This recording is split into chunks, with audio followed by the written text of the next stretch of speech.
този коридор за мен е свързан с много емоции, най-вече с много тичане, защото все в последния момент влизах тук с касета Бетакам в ръката, идвайки от парламента, в последната минута, малко преди 8, или в последния момент преди да вляза в студиото, задъхана. По същия начин влизаше и Нери в студиото, с замах, като една върхушка, и винаги трябваше, защото до последния момент е работила върху някакъв текст, тези, които и носихме текстовете, примерно текста преди моя репортаж, трябваше адски да внимавам да не е първо взет от телеграфната агенция, готов, защото Нери никога не четеше едно към едно текст, пуснат от телеграфната агенция.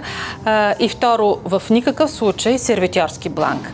Не знам дали знаете какво е сервитьорски бланк, но то е нещо от сорта като "а сега ще видите", "а сега ще ви покажем". Това за Нери беше проява на най-голяма немощ и за това винаги, когато тя влизаше преди новините и поглеждаше последно бланковете, т.е. обявяванията на репортажите, трябваше да е сигурна, че вътре в тези бланкове няма някой сервитьорски.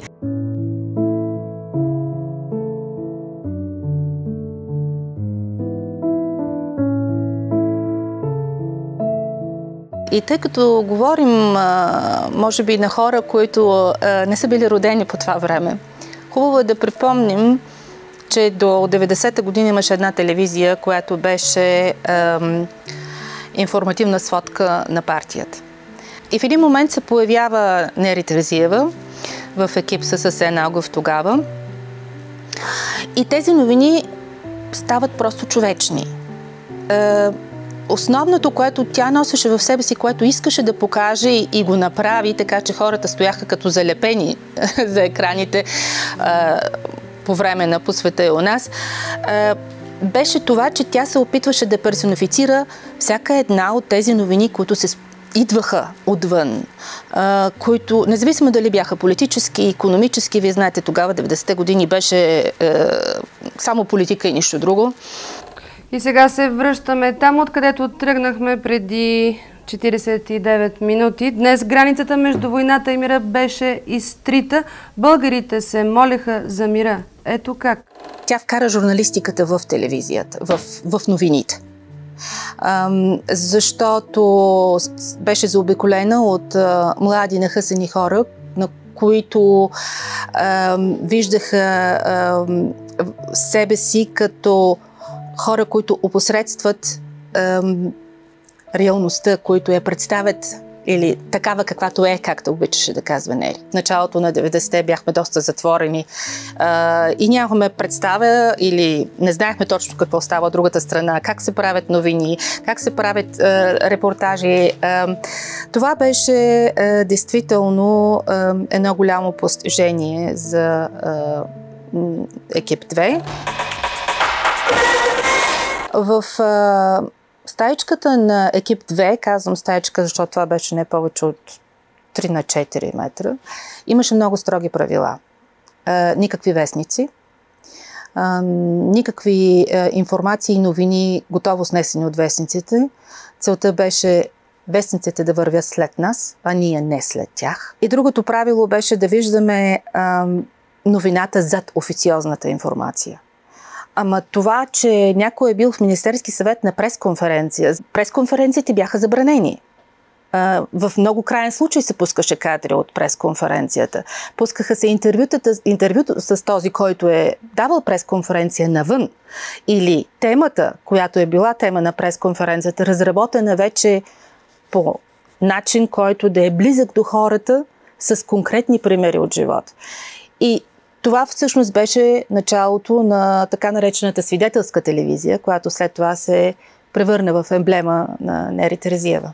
Това беше също нещо абсолютно ново, стряскащо даже за драгия зрител. защото изведнъж се появяваше едно живо същество, а не кукла на верига пред екрана. Тя можеше да бъде и много емоционална.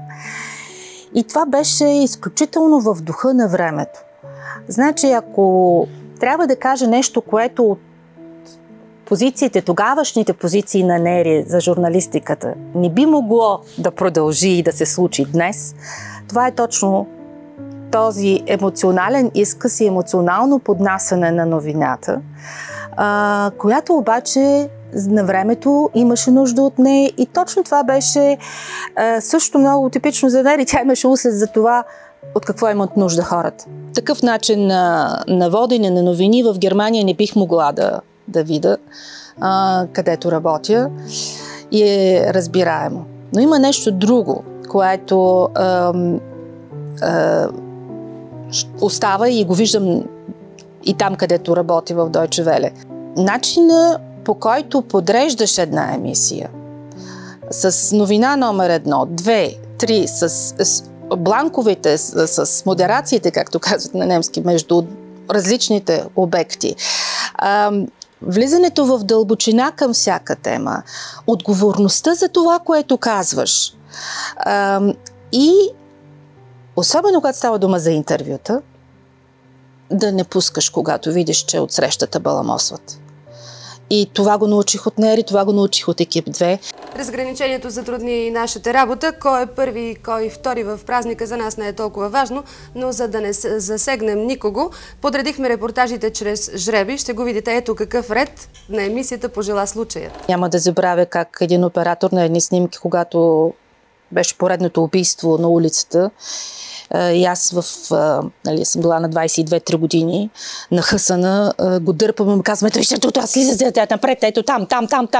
И той ме спря и каза, не, няма там. И няма да набивам с камерата, защото тук става дума за човешка съдба. И изчезна. Това са уроци, които човек цял живот пази. Умееше да хвали, така че да се чувстваш на деветото небе, а когато те ухапи, защото нещо не е както трябва, не можеш да и се сърдиш.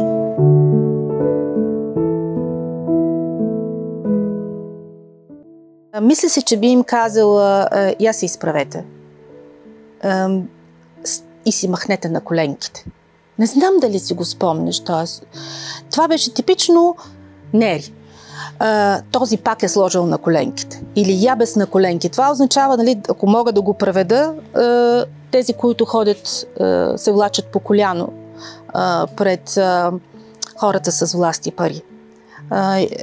Това според мен би им казала. И другото, което мисля, че би им казала е да се съпротивляват. Казвам ви, не тъгувате, защото ако сте отбор, където и да се намирате, този, който има нужда от вас, предполагам, че той зрителя ще ви намери.